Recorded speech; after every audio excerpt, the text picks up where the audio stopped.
ఫలము ఆశా నిగ్రహము.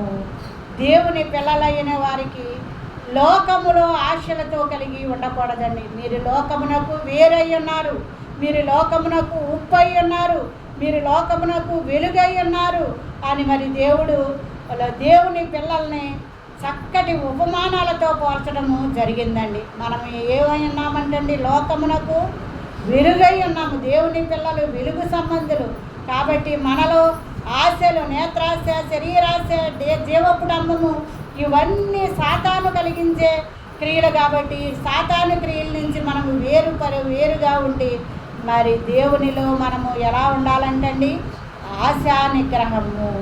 దేవునిని చూడాలని ఆశ కలిగి ఉండాలి, దేవుణ్ణి మరి దర్శించాలని, దేవుడు మనల్ని దర్శించి మనతో మాట్లాడాలని మనము దేవునితో స్నేహం చేయాలి, మరి వాక్యముతో స్నేహం చేయాలి, మరి ప్రార్థనతో దేవునితో స్నేహం చేయాలి.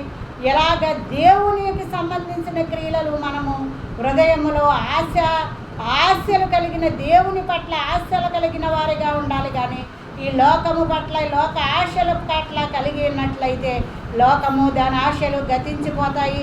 మీరు లోకమునకు వెలుగై ఉన్నారు కనుక వెలుగు సంబంధులే కానీ మీరు చీకటి సంబంధులు కాదు. కాబట్టి మీరు ఆశా నిగ్రహము, మన మనసును మనము కంట్రోల్ చేసుకోవాలండి. మన మనసును మనం స్వాధీనంలో ఉంచుకోవాలి. మన కళ్ళు మన స్వాధీనంలో ఉంచుకోవాలండి. మన చూపు మన స్వాధీనంలో ఉంచుకోవాలి.